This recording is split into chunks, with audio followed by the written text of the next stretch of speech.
할렐루야. 참 이 자리에 설 때마다 우리 목사님의 그 큰 어깨가 이제 더 커 보이는 그런 자리입니다. 오늘 함께 말씀을 나누겠습니다. 모든 성경학교 그리고 수련회의 하이라이트는 둘째 날 밤이죠. 그날 밤이 우리 아이들이 변화되기 가장 쉬운 날, 아이들이 가장 많이 변하는 시간일 겁니다. 저희 이번 여름 성경학교 이제 유초등부 여름 성경학교를 지내면서 이제 둘째 날이었어요. 그리고 둘째 날 저녁 성경학교 이제 마지막 둘째 날 밤 하이라이트 집회가 시작되기 전이었습니다. 저녁을 먹고 잠깐 이제 예배하는 그 예배 본당에 들어와서 잠깐 쉬고 있는데 갑자기 윙 하고 핸드폰이 울리는 거예요. 이게 딱 봤습니다. 봤더니 큰 아빠 이렇게 딱 세 글자가 써 있는 거예요. 그런데 이상하죠. 사실 저희 큰아버지는 저한테 전화할 일이 많지 않거든요.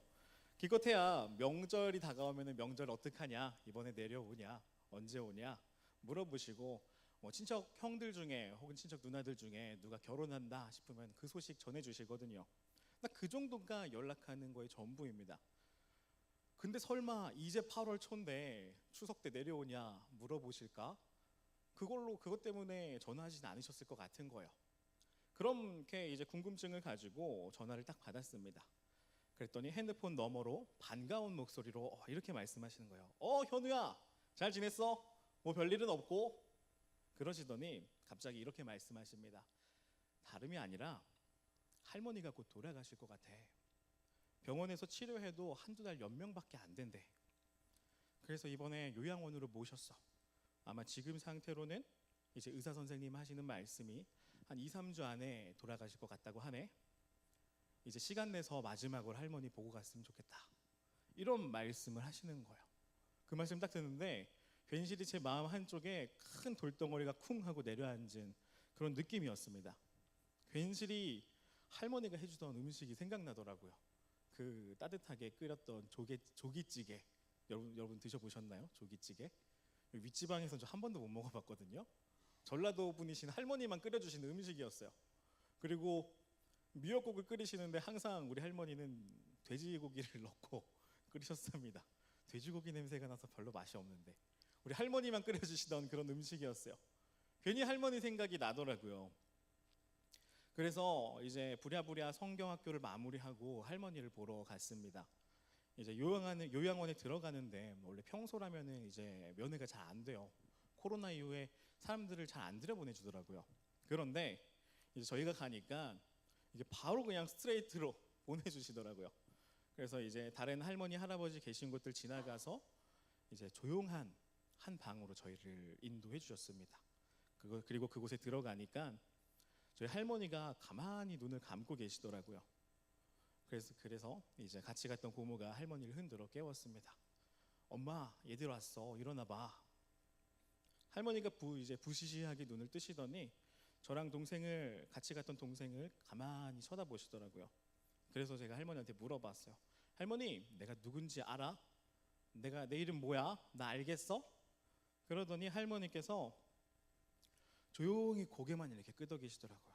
정말 말할 기운도 없으신지 그냥 눈만 끔뻑끔뻑거리면서 쳐다보셨습니다.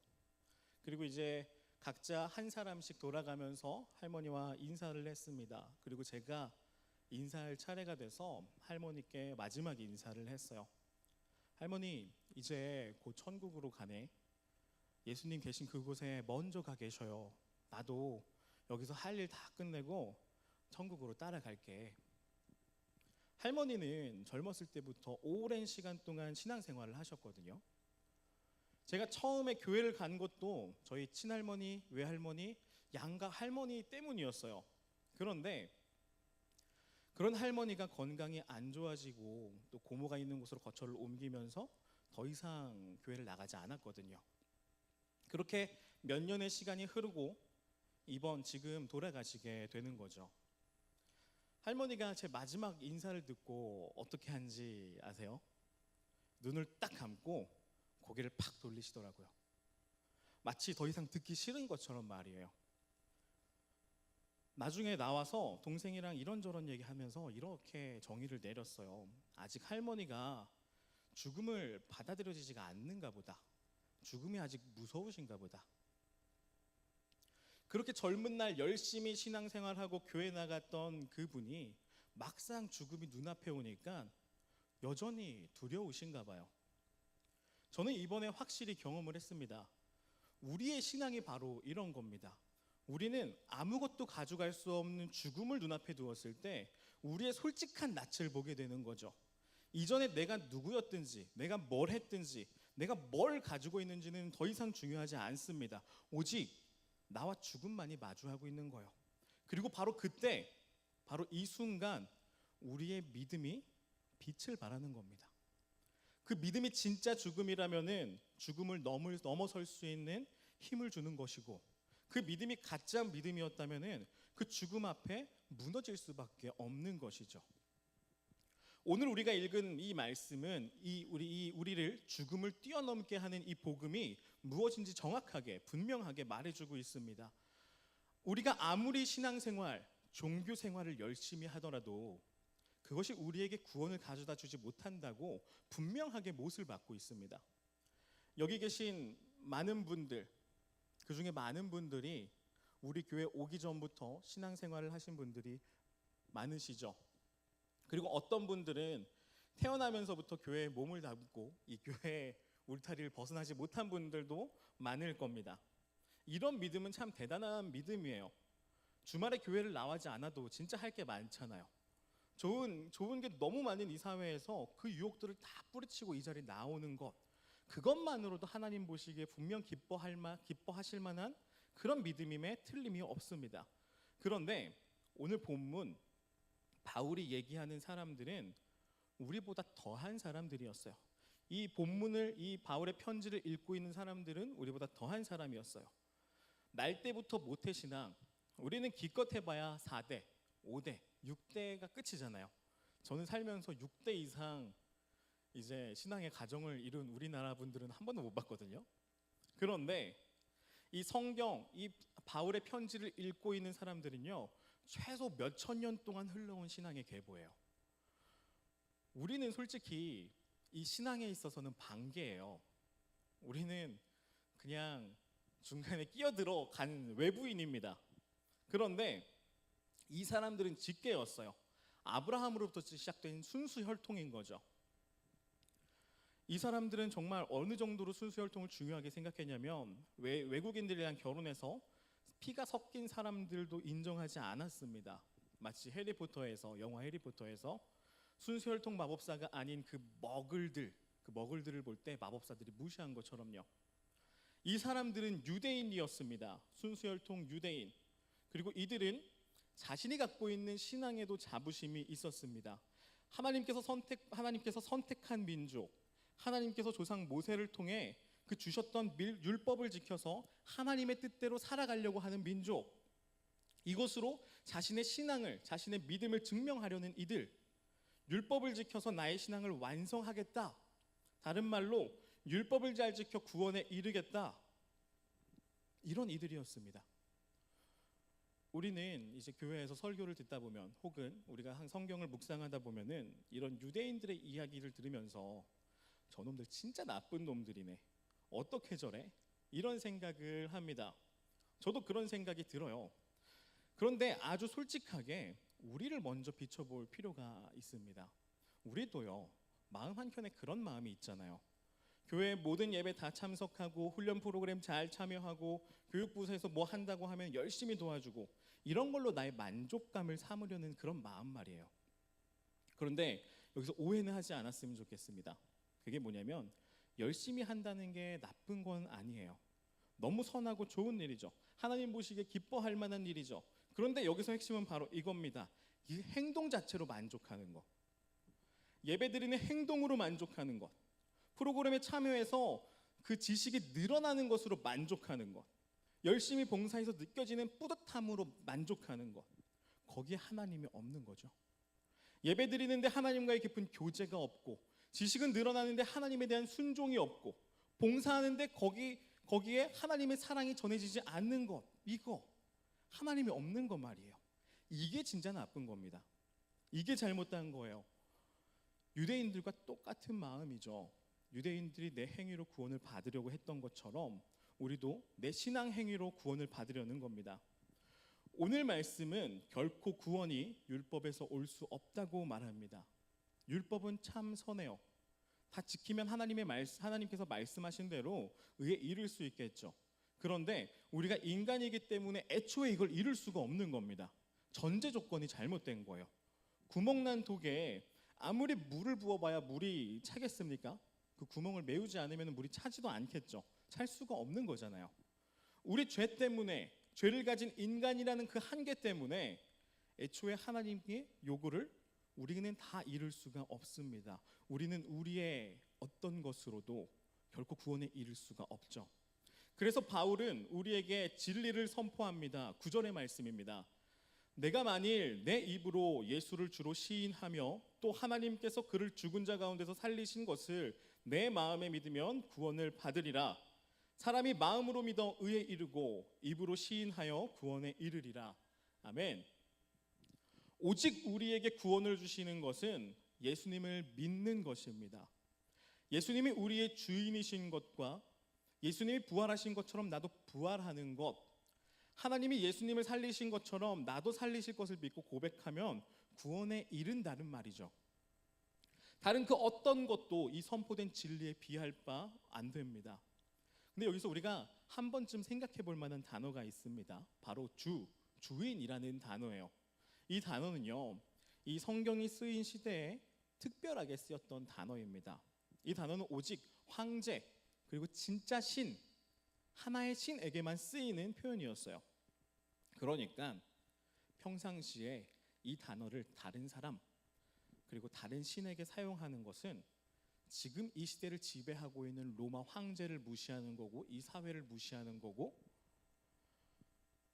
어느 날 갑자기 군인에게 끌려가가지고 쥐도새도 모르게 사라져도 할 말이 없는, 이상하지 않을 그런 일인 거죠.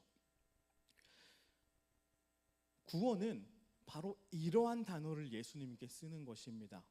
우리가 예수님을 주라고 부르는 것은 예수님께서 다른 데에 비할 바 없는 유일한 신, 다른 것을 믿지 않겠다는 고백이고, 이 신앙 때문에 죽임을 당하면 죽으리라 하는 결단이 있는 그런 고백인 겁니다.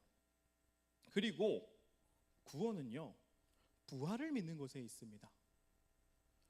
안타깝지만 우리가 신앙생활을 하다 보면요, 우리가 현대 대한민국에서 신앙생활을 하다 보면 이 땅 가운데 임하는 하나님의 나라에 대해서 많이 얘기할 때가 있어요. 그리고 이 땅 가운데서 누리는 행복, 이 땅 가운데서 누리는 하나님과의 교제를 많이 강조하곤 합니다. 이게 틀린 건 아니에요. 분명히 맞는 거예요. 그런데 여기에만 매몰돼서 정작 우리가 이 땅에서 죽고 난 사후 세계에 대해서는 우리의 신앙으로 고백하지 않습니다.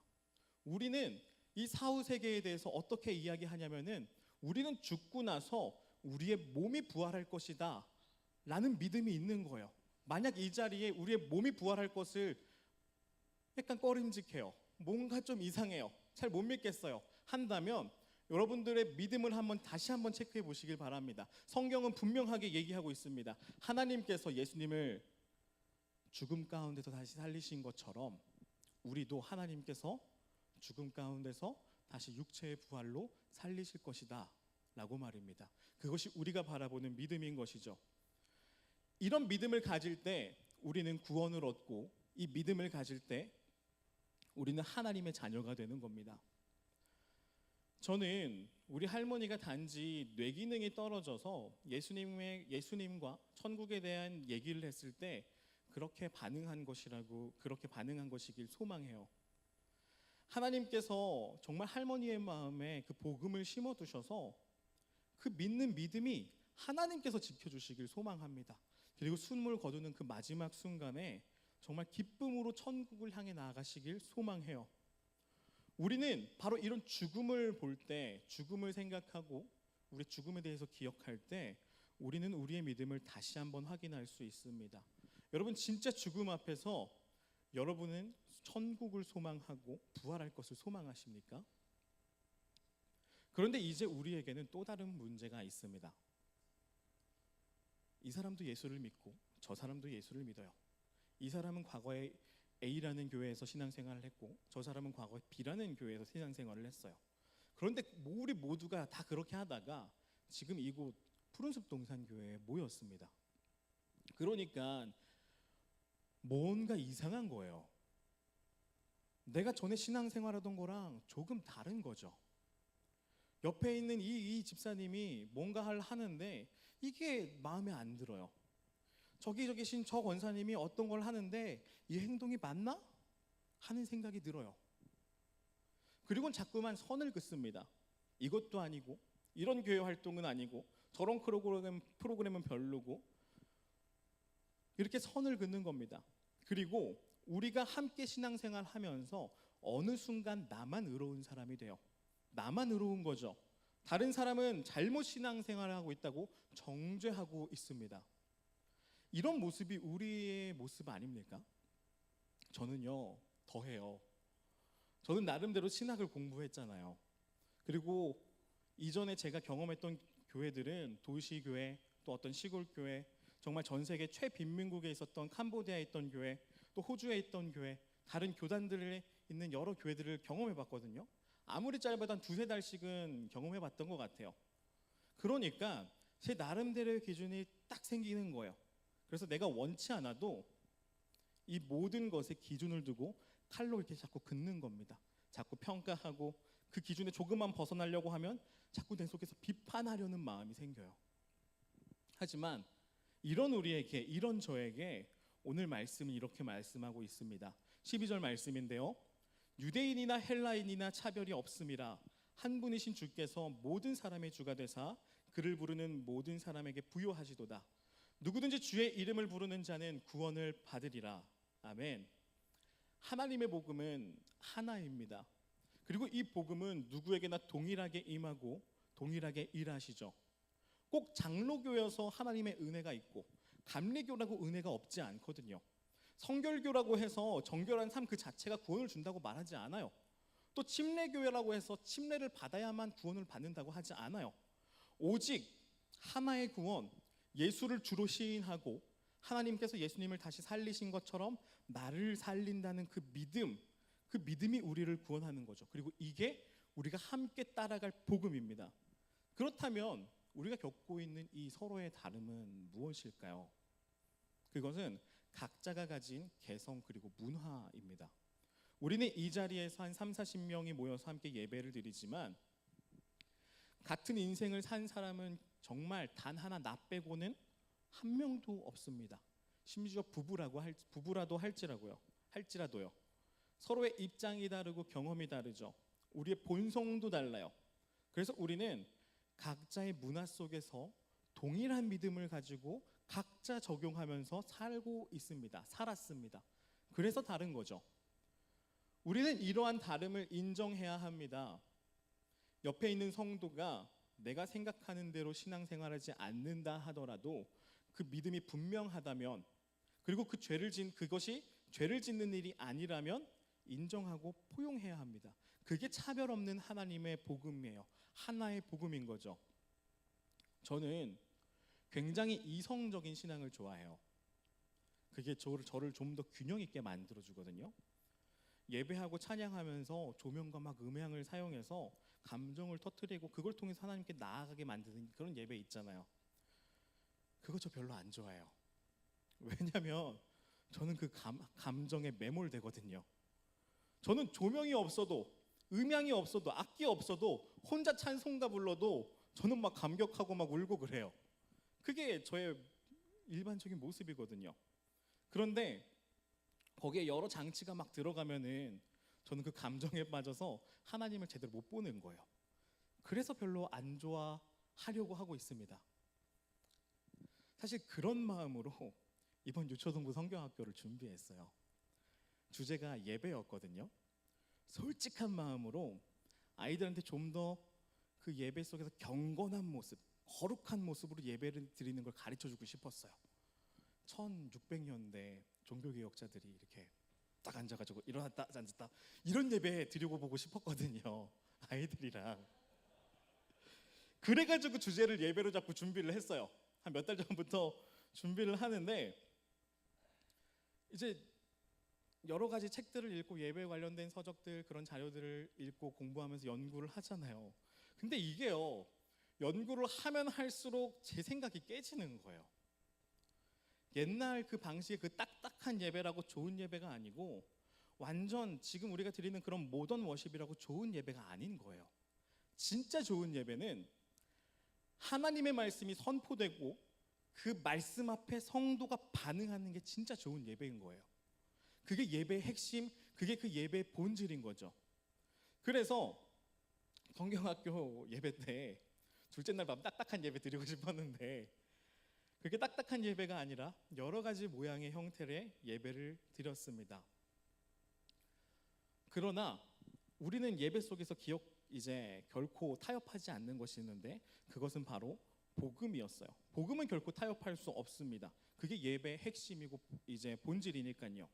자, 이제 우리 옆에 성도님을 한번 살펴봤으면 좋겠어요. 그리고 고백해 봅시다.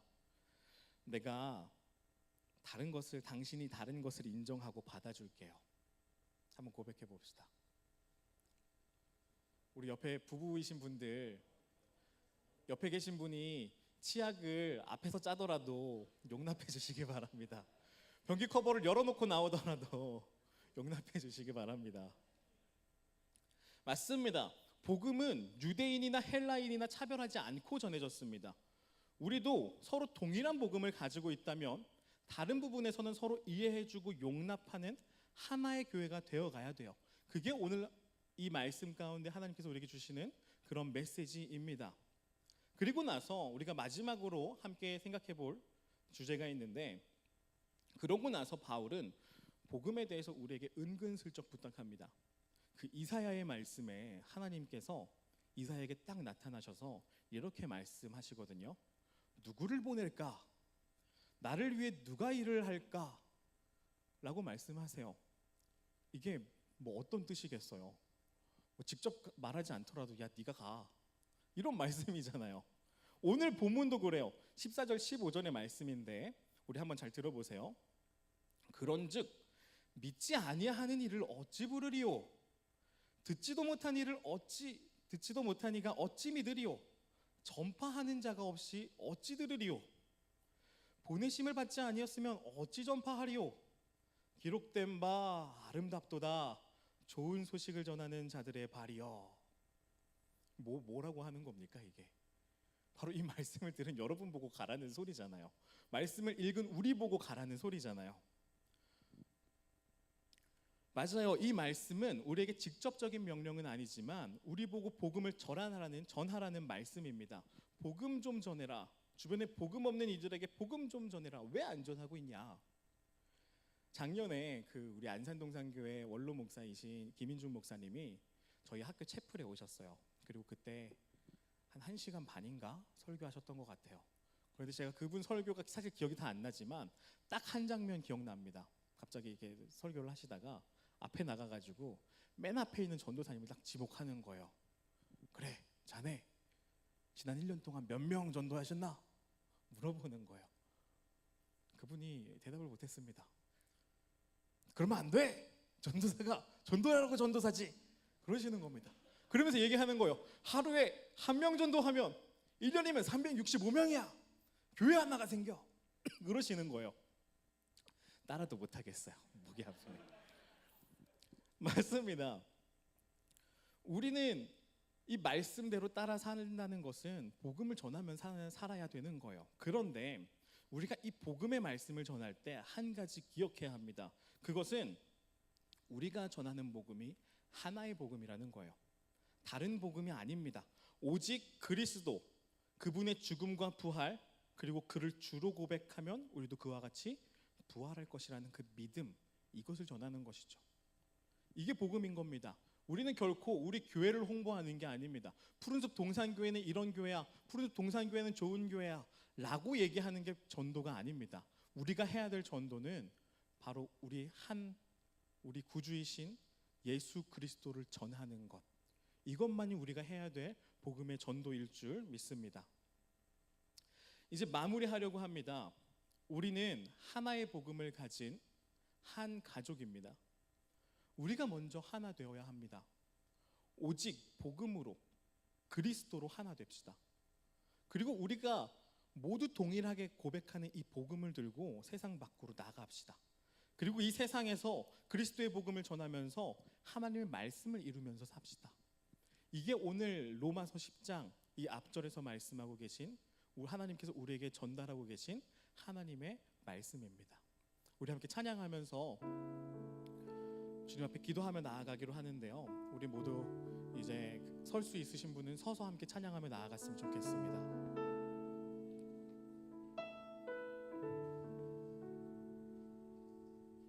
주 안에 우리는 하나 함께 찬양할 텐데, 우리가 갖고 있는 복음이 무엇인지 기억하십시오. 우리가 갖고 있는 복음은 결코 다른 복음이 아닙니다. 우리 교회만 갖고 있는 유일한 복음이 아니고 이 세상 가운데 그리스도께서 명하신 그리스도가 바로 우리가 갖고 나가야 될 복음입니다. 그리고 먼저 우리는 이 복음으로 하나 되어야만 합니다. 옆에 만약 하나 되지 못한 지체들이 있다면 마음속으로 용서하시고 먼저 다가가기는 여러분 되길 소망합니다. 우리 함께 찬양하며 나아가겠습니다. 주 안에 우린 하나, 주 안에 우린 하나, 모습은 달라도 예수님 한 분만 바라네.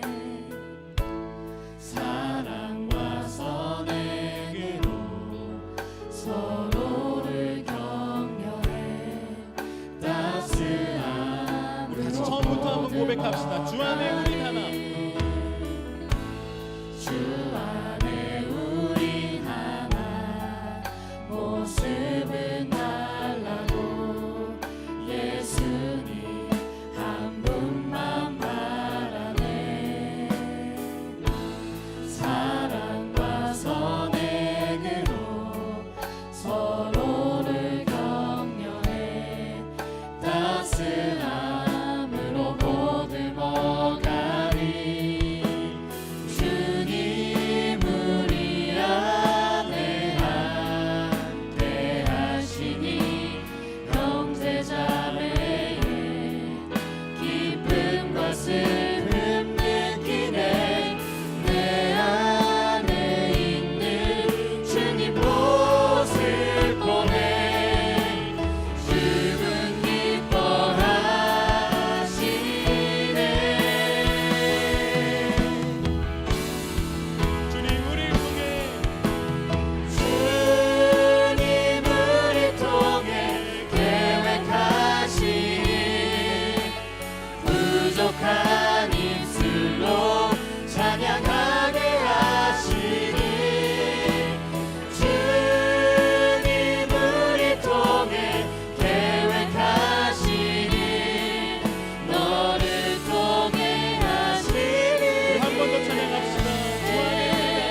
가운데 우리의 중심을 두지 않았습니까?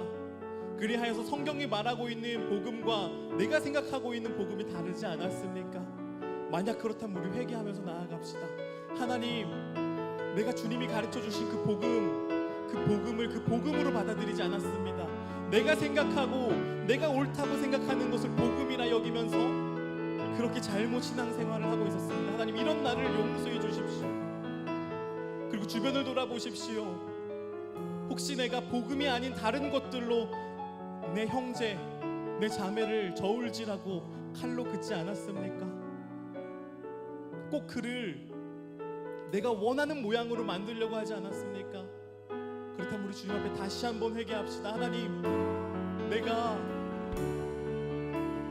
기준이 되어서 저 사람들을 정죄했습니다. 하나님이 기준이 아닌 내 기준으로 저 사람들을 정죄했습니다. 하나님, 이런 나를 용서해 주십시오. 그리고 그들에게 다가가서 용서를 구합시다. 그리고 마지막 우리 한 가지 더 기도할 것은 우리 복음을 전하기 위해 우리가 하나님 앞에 구했으면 좋겠습니다. 하나님, 내가 하나의 복음을 들고 하나 되어 주님 나라를 완성하겠습니다. 내가 오늘 하루를 살아가는 이 땅, 이 가정, 이 교회, 이 직장이 오직 하나님의 말씀이 빛나는, 오직 하나님의 말씀만이 빛나는 하나님 나라가 되게 하겠습니다. 하나님, 그때 나에게 힘을 주시고 용기를 주셔서 한 걸음 더 나아갈 수 있도록 주여 인도하여 주시옵소서. 우리가 이런 기도 제목들을 가지고 우리 주여 한번 외치며 주께 간절히 부르짖겠습니다. 우리 기도합시다. 주여,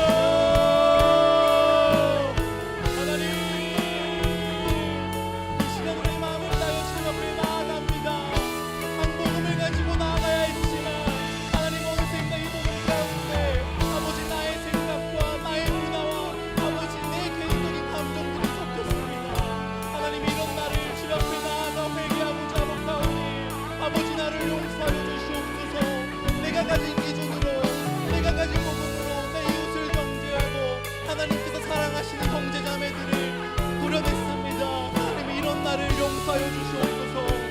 아버지, 이런 나를 용서하셔서 다시 주의 품 가운데 하나된 복음 가운데 들어갈 수 있도록 인도하여 주시옵소서. 이제 다시 하나된 공동체로, 하나된 아버지의 자녀로 한 몸을 이룰 수 있도록 주여 우리를 도와주시옵소서. 그리할 때 우리가 주의 복음을 들고 나아가겠습니다. 오직 아버지 가르쳐 주신 예수 그리스도만을 믿는 그 믿음을 가지고 나아가겠습니다.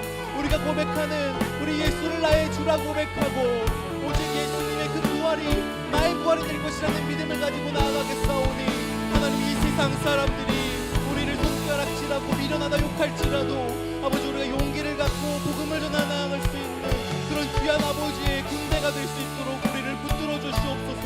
우리 가운데 능력을 더하여 주시옵소서. 그리고 우리 가운데 주의 열매를 바라보는, 그 열매를 맛보아하는 정말 귀한 우리 성도님들 다 될 수 있도록 주여 인도하여 주시옵소서. 그런 주의 자녀가 되길 소망합니다. 그런 주의 말씀 앞에 순종하는, 그런 말씀 가운데 자복하는 우리 성도들 되길 간절히 소망합니다. 주여 우리 가운데 힘을 허락하여 주시옵소서. 주여 이런 우리에게 주의 능력을 더하여 주시옵소서.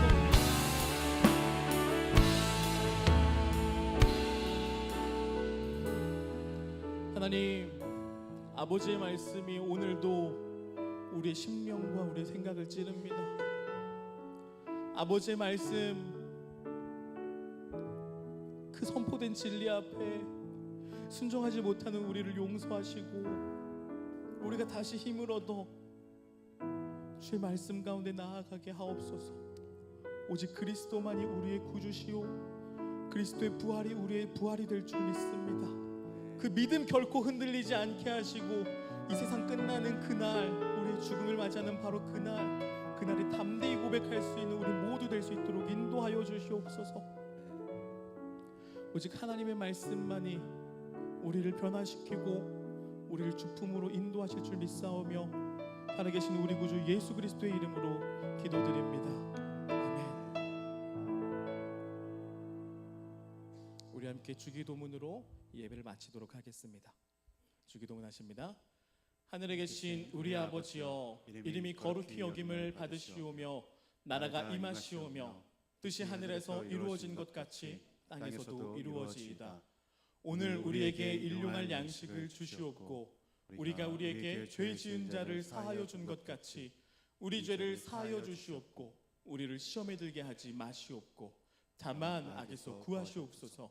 나라와 권세와 영광이 아버지께 영원히 있사옵나이다. 아멘.